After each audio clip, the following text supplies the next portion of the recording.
தேவைகளை மத்திய அரசிடமிருந்து பெற்று அதனால் மக்களுக்கு நன்மை கிடைக்கக்கூடிய பல்வேறு திட்டங்களை அதிமுக தேர்தல் அறிக்கையிலே நாங்கள் குறிப்பிட்டிருக்கின்றோம். 2019 திராவிட முன்னேற்ற கழக தேர்தல் அறிக்கை, 2021 சட்டமன்ற பொதுத் தேர்தலின் போது திராவிட முன்னேற்ற கழகத்தின் சார்பாக அறிவிக்கப்பட்ட 520 அறிவிப்புகள் இதுவரை முழுமையாக நிறைவேற்றப்படவில்லை.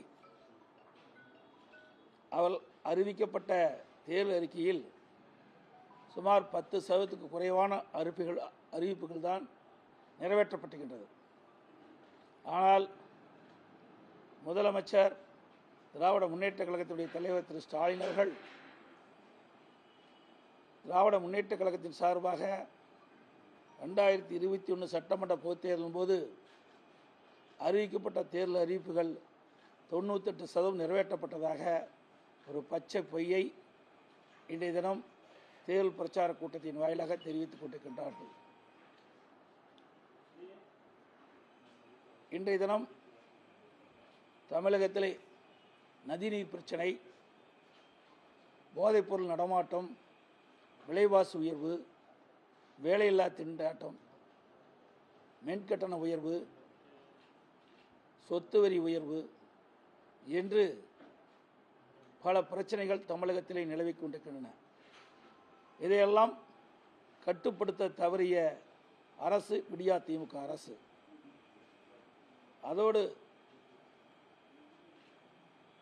மத்தியிலே ஆளுகின்ற பாரதிய ஜனதா அரசும் 2019 அன்று அறிவிக்கப்பட்ட தேர்தல் அறிக்கையில் முழுமையாக நிறைவேற்றப்படவில்லை. 2014 மத்தியிலே பாரதிய ஜனதா ஆட்சி அமைந்தது. அந்த காலகட்டத்தில் பெட்ரோல் விலை 71 ரூபாய், டீசல் விலை 55 ரூபாய், வெளிநாட்டிலிருந்து இறக்குமதி செய்த கச்சா எண்ணெய் ஒரு பேரலினுடைய விலை $105. இன்றைய தினம் 2024 ஆண்டு தற்போது நிலவரப்படி பெட்ரோல் விலை ஒரு லிட்டர் 102 ரூபாய், டீசல் விலை ஒரு லிட்டர் 94 ரூபாய். வெளிநாட்டிலிருந்து மத்திய அரசு இறக்குமதி செய்யப்படுகின்ற கச்சா எண்ணெயினுடைய விலை ஒரு பேரல் $86. 2014 ஆண்டு கச்சா எண்ணெய் விலை குறைந்திருந்த பொழுது பெட்ரோல் டீசல் விலை குறைந்திருந்தது. இன்றைய தினம் 2024 ஆண்டு பெட்ரோல் டீசல் விலை இறக்குமதி செய்யப்படுகின்ற எண்ணெயினுடைய கச்சா எண்ணெய் விலை குறைந்தும் இன்னும் விலை குறைக்காமல் அதிகமான வரி போட்டு மக்கள் மீது மிகப்பெரிய சுமையை சுமத்திருக்கின்றார்கள். 2014 ஆண்டு வெளிநாட்டிலிருந்து இறக்குமதிப்படுகின்ற கச்சா எண்ணெயின் விலை $105. தற்போது இறக்குமதி செய்யப்படுகின்ற கச்சா எண்ணெய் விலை ஒரு பேரல் $86. ஆக கச்சா எண்ணெய் விலை உயர்ந்திருக்கின்ற நேரத்தில் பெட்ரோல் டீசலை குறைவாக விற்பனை செய்யப்பட்டது. தற்போது கச்சா எண்ணெய் விலை குறைந்தும் பெட்ரோல் டீசல் விலை குறைக்கவில்லை. இதை மத்திய அரசு வன்மையாக கண்டிப்பதோடு மாநில அரசு 2021 சட்டமன்ற பொதுத் தேர்தலின் போது தேர்தலில் குறிப்பிட்டார்கள், திராவிட முன்னேற்ற கழகம் ஆட்சிக்கு வந்தால் டீசல் விலை $4 குறைக்கப்படும் என்று. அவர்களும் இதுவரை குறைக்கப்படவில்லை. அண்டை மாநிலம் கர்நாடகத்திலே டீசலை குறைத்திருக்கின்றார்கள், புதுச்சேரியிலே டீசலை குறைத்திருக்கின்றார்கள். ஆனால் தமிழ்நாடு அரசு இன்னும் டீசலை குறைக்கப்படவில்லை. இதனால் அத்தியாவசிய பொருட்கள் விலை உயர்ந்திருக்கின்றது. பொதுமக்கள் கடுமையாக பாதிக்கப்பட்டிருக்கின்றார்கள். அதோடு இன்றைக்கு விலைவாசியும் கடுமையாக உயர்ந்து இருக்கின்றது. வேலைவாய்ப்பு குறைந்திருக்கின்றது. மக்களுக்கு செலவு அதிகரித்து வருமானம் குறைந்திருக்கின்றது. செலவு அதிகரித்திருக்கின்றது. மக்கள் கடுமையாக பாதிக்கப்பட்டிருக்கின்றார்கள். அரிசி ஒரு கிலோ 18 ரூபாய் விலை உயர்ந்திருக்கின்றது. மளிகை சாமான்கள் 40% உயர்ந்திருக்கின்றது. இதனால் மக்கள் கடுமையாக பாதிக்கப்படுகிறார்கள். இன்றைக்கு காவிரி நதி நம்முடைய ஜீவ நதி. 20 மாவட்ட மக்களுக்கு குடிநீர் ஆதாரமாக விளங்குவது காவிரி நதிநீர். அதோடு உச்சநீதிமன்றம் அளித்த தீர்ப்பின்படி ஒவ்வொரு ஆண்டும் கர்நாடக அணையிலிருந்து கர்நாடக அரசு மாதந்தோறும் ஒரு குறிப்பிட்ட டீம்ஸ் தண்ணீர் காவிரியில் நமக்கு திறந்துவிடப்பட வேண்டும். ஆனால் இந்த ஆண்டு விடியா திமுக அரசு சரியான முறையை அணுகாத காரணத்தினால் உச்சநீதிமன்றம் அளித்த தீர்ப்பின்படி கர்நாடக அரசு காவிரியில் நமக்கு தண்ணீர் திறந்துவிடப்படவில்லை. இதனால் டெல்டா விவசாயிகள் கடுமையாக பாதிக்கப்பட்டிருக்கிறார்கள். அங்கே பாசனம் செய்ய முடியாத ஒரு சூழ்நிலை ஏற்பட்டுள்ளது தண்ணீர் இல்லாத காரணத்தினால். அதோடு கர்நாடகத்தில் ஆளுகின்ற காங்கிரஸ் அரசாங்கம் மேகதாதில் அணை கட்டி தீர்வோம் என்று தெரிவித்துக் கொண்டிருக்கின்றார்கள்.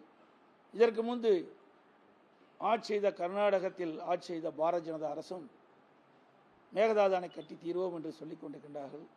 2 தேசிய கட்சிகளுமே மாறி மாறி கர்நாடகத்தில் ஆட்சி செய்து கொண்டிருக்கின்ற காலகட்டத்தில் மேகதாது அணை கட்டி தீர்வோம் என்று 2 கட்சியிலும் ஒரே எண்ணத்தின் அடிப்படையில் கருத்துக்களை தெரிவித்து வருகிறார்கள். மேகதாது அணை கட்டப்பட்டு விட்டால் தமிழ்நாடு பாலைவனமாகிவிடும், குடிநீர் பிரச்சனை கடுமையாக வந்துவிடும். ஆனால் இன்றைய அரசாங்கம், திராவிட முன்னேற்ற கழக அரசாங்கம், இந்த மேகதாது அணை கட்டுவது குறித்து கர்நாடகத்தை ஆளுகின்ற காங்கிரஸ் அரசாங்கம் பல்வேறு ஊடகத்திலும் செய்தித்தாளும் வெளியிட்டும் கூட அதற்கு கண்டனம் கூட தெரிவிக்கவில்லை. அண்மையில் தமிழ்நாடு அரசு கர்நாடக அரசிடமிருந்து ஒரு 3 டீம்ஸ் தண்ணீர் காவிரியில் திறந்துவிட வேண்டும் என்று கோரிக்கை வைத்தார்கள். அந்த கோரிக்கையை கர்நாடக அரசு நிராகரித்தது மட்டுமில்லாமல் கர்நாடக அணையிலிருந்து ஒரு சொட்டு நீர் கூட காவிரியில் திறந்து விட மாட்டோம் என்று ஆணவ பேச்சில் இன்றைக்கு அங்கே இருக்கின்ற ஆட்சியாளர்கள் தெரிவித்தது கண்டிக்கத்தக்கது. அதை கூட தமிழ்நாட்டில் ஆளுகின்ற முதலமைச்சர் ஸ்டாலின் அவர்கள் எதிர்ப்பு குரல் கொடுக்கவில்லை. அதற்கு காரணம், இன்னைக்கு காங்கிரசும் திமுகவும் இந்திய கூட்டணியில் அங்கம் வைக்கின்றது. அந்த கூட்டணிக்கு ஏதாவது பிரச்சனை வந்துவிடும் என்ற அச்சத்தின் அடிப்படையில் தமிழ்நாட்டு மக்களுடைய வாழ்வாதாரம் பாதிப்பதை பற்றியெல்லாம் கவலைப்படாமல் கூட்டணியில் பிரச்சனை வந்துவிடும் என்ற எண்ணத்தின் அடிப்படையில் அதுக்கு எந்த கருத்தும் தெரிவிக்காதது கண்டனத்துக்குரியது. அதோடு தமிழ்நாட்டில் இருக்கின்ற நம்முடைய முதல் தலைமுறை வாக்காளர் மாணவர்கள், பெண்கள், இளைஞர்கள் இந்த தேர்தலிலே வாக்குச்சாவடிக்கு வந்து தங்களுடைய ஜனநாயக கடமையை ஆற்ற வேண்டும்.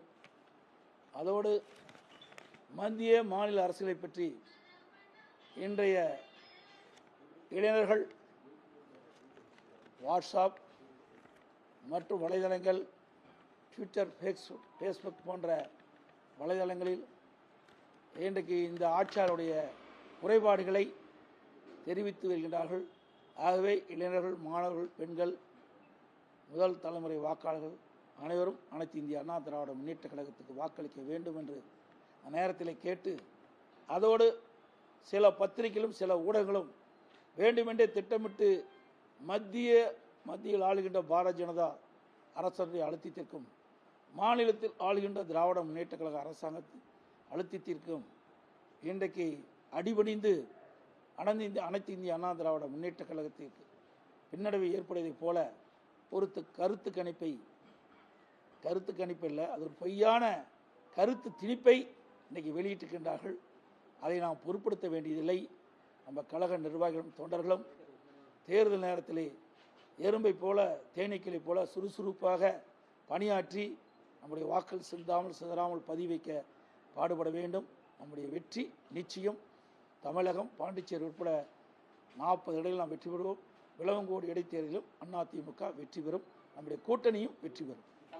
ஒரு பக்கம் திமுக ஊழலை வெளியிடுவோம், அதிமுக ஊழலை வெளியிடுவோம் சொல்லி அண்ணாமலை சொல்லிட்டு வராங்க. அது மட்டும் இல்லாமல் இப்ப பாஜக தேர்தலிலையும் ஊழலை ஒழிப்போம் அப்படின்னு சொல்லி ஆனா வந்து இப்ப இந்த தேர்தல் பத்திரம் மூலமா பல்லாயிரக்கணக்கான கோடி வந்து ஊழல் பெற்றிருக்காங்க. இதை பத்தி நீங்க என்ன நினைக்கிறீங்க? அதாவது தேர்தல் பத்திரம் வெளியிட்டிருக்கிறாங்க. அதில் பாரதிய ஜனதா அரசும் பாரதிய ஜனதா கட்சியும் அதிகமான நிதியை பெற்றிருக்குது, காங்கிரஸ் கட்சியும் அதிகமான நிதியை பெற்றிருக்குது. திராவிட முன்னேற்ற கழகம் 656 கோடி ரூபாய் தேர்தல் பத்திரம் மூலமாக நிதியை பெற்றிருக்கிறது. குறிப்பாக சொல்ல வேண்டுமென்றால் ஆன்லைன் ரம்மி சூதாட்ட நிறுவனத்திடம் வந்து 509 கோடி ரூபாய் தேர்தல் பத்திரத்தின் மூலமாக திராவிட முன்னேற்ற கழகம் நிதி கிடைத்திருக்கிறது.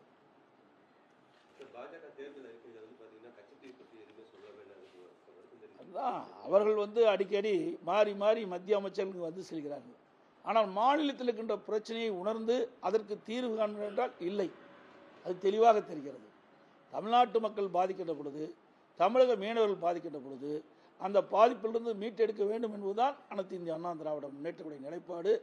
ஆக இப்படி தேசிய கட்சிகள்லாம் இன்றைக்கு மாநிலத்தை புறக்கணிக்கின்ற காரணத்தினால்தான், மாநில உரிமைகள் பறிக்கப்படுகின்ற காரணத்தில் தான் இன்றைய தினம் அனைத்து இந்திய அண்ணா திராவிட முன்னேற்ற கழகம் கூட்டணியிலிருந்து விலகி தனித்து போட்டியிடுகின்றது. நீங்க சொன்ன இப்ப வந்து இந்த வெள்ளத்தால் பாதிக்கப்பட்டதுக்கு போதிய நிதி ஒதுக்கப்படல. இன்னொன்று வந்து தொடர்ச்சியாக வந்து தமிழகத்தை வந்து பாஜக புறக்கணித்து வருது அப்படின்ற ஒரு குற்றச்சாட்டுலாம் தொடர்ச்சியாக நிலை வருது. இந்த நிலையில் ஒரு 8 முறை தேர்தலுக்காக மட்டும் இப்போ மோடி அவர்கள் வந்திருக்காரு. அதை எப்படி பார்க்குறீங்க? அதாங்க நான் சொன்ன, அடிக்கடி தமிழ்நாட்டுக்கு வந்து சென்றதனால் எந்த பயனும் கிடையாது. நாடாளுமன்ற தேர்தல் முன்னிட்டு மத்திய அமைச்சர்கள் பல பேர் தமிழகத்துக்கு வந்து சென்றிருக்கிறார்கள்.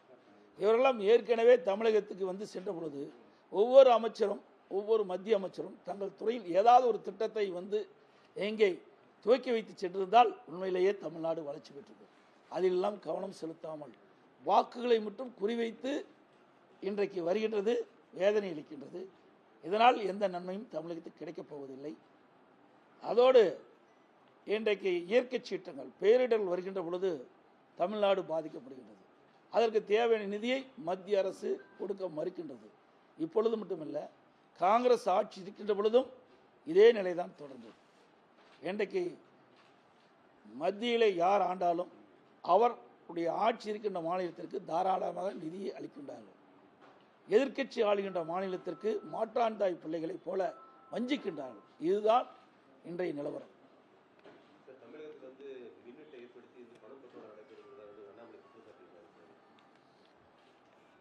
இன்றைக்கு தமிழகத்தினுடைய மின் உற்பத்தி இன்றைய தேவைக்கு போதுமானதாக இல்லை.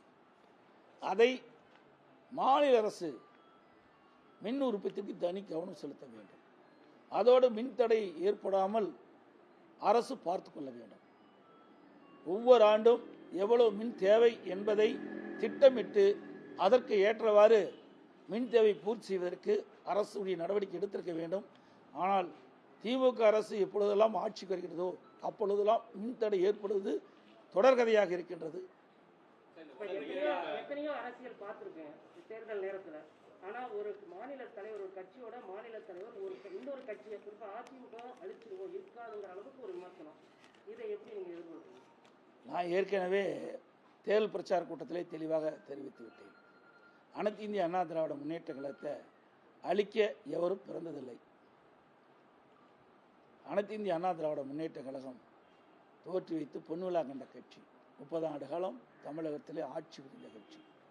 அனைத்து இந்திய அண்ணா திராவிட முன்னேற்ற கழகம் ஆட்சியில்தான் பல்வேறு துறைகள் வளர்ச்சியடைந்து தேசிய அளவில் அதிகமான தேசிய விருதுகளை பெற்ற ஒரு அரசாங்கமாக திகழ்ந்தது அதிமுக அரசாங்கம். அனைத்து இந்திய அண்ணா திராவிட முன்னேற்ற கழக கட்சி என்ற ஒரு கட்சி இருந்த காரணத்தினால்தான் இன்றைக்கு ஏழைகளுக்கு ஏராளமான திட்டங்கள் நேரடியாக இல்லம் போய் சென்று கொண்டிருக்கின்றன. ஆக இப்படி மக்களுக்கு சேவை செய்கின்ற இயக்கத்தை அளிப்போம் என்பதை நினைப்பதெல்லாம் வெறும் கனவு, வெற்று வார்த்தையாகத்தான் பார்க்க முடியும். ஒருபோதும் அது நடக்காது.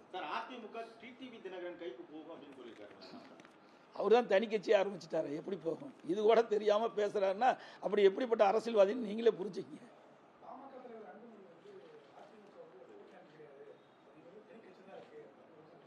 என்னங்க?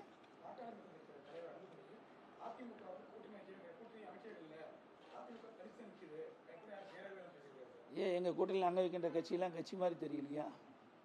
எங்கள் கூட்டணியில் எங்களுடைய கூட்டணியின் எங்களுடைய கொள்கைக்கு ஒத்த கட்சிகள்லாம் எங்களோட கூட்டணி வைத்திருக்குது.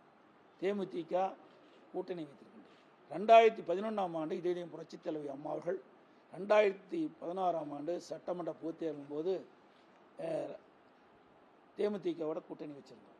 அப்போ அதிமுக பெருவாரியான இடங்கள் வெற்றி பெற்றது, தேமுதிகவும் பெருவாரியான இடங்கள் பெற்றது. அதிமுக ஆளுங்கட்சியாக வந்தது, தேசிய முற்போக்கு திராவிடர்களும் எதிர்க்கட்சியாக வந்தது. திராவிட முன்னேற்ற கழகத்துக்கு எதிர்க்கட்சி அந்தஸ்து கூட கிடைக்கவில்லை. ஆக அனைத்து இந்திய அண்ணா திராவிட முன்னேற்ற கழகமும் தேசிய முற்போக்கு திராவிட கழகமும் ஒன்றாக இணைந்து இந்த தேர்தலை சந்திக்கின்றது.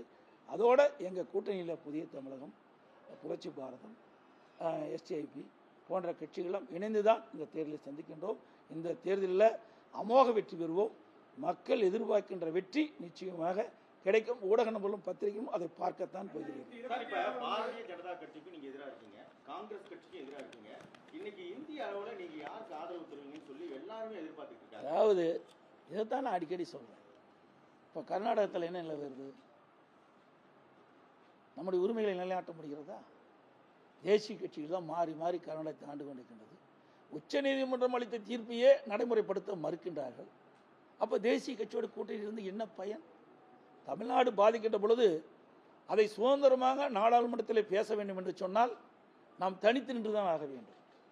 நம்முடைய உரிமைகளை நிலைநாட்ட வேண்டும் என்றால், தமிழ்நாடு பாதிக்கப்படுகின்ற பொழுது அதை காக்க வேண்டும் என்று சொன்னால் நாம் சொந்த காலிலே நிற்க வேண்டும். சுதந்திரமாக நாடாளுமன்றத்தில் பேசி நாடாளுமன்றத்தை அழுத்தம் கொடுத்து நமக்கு தேவையான திட்டங்களை நிறைவேற்ற வேண்டும் என்று சொன்னால் இதுதான் ஒரே ஒரு வழி. சார், அப்ப தொங்கு பாராளுமன்றம் அமையும் போது உங்களுடைய அது அந்த காலகட்டத்தில் பார்த்துக் கொள்ளலாம். அப்படி ஒரு நிலைமை வரும் என்று நீ கருதுறீர்களா? சொல்லுங்க. அப்படி ஒரு நிலைமை வருகின்ற பொழுது உங்களை எல்லாம் அழைத்து அதற்குண்டான கருத்துக்களை நான் தெரிவிப்பேன். அனைவருக்கும் உடன்களுக்கும் பத்திரிகைகளுக்கும் வணக்கம், நன்றி, வணக்கம். உங்களில் ஒருவனான எடப்பாடி பழனிசாமி பேசுகிறேன்.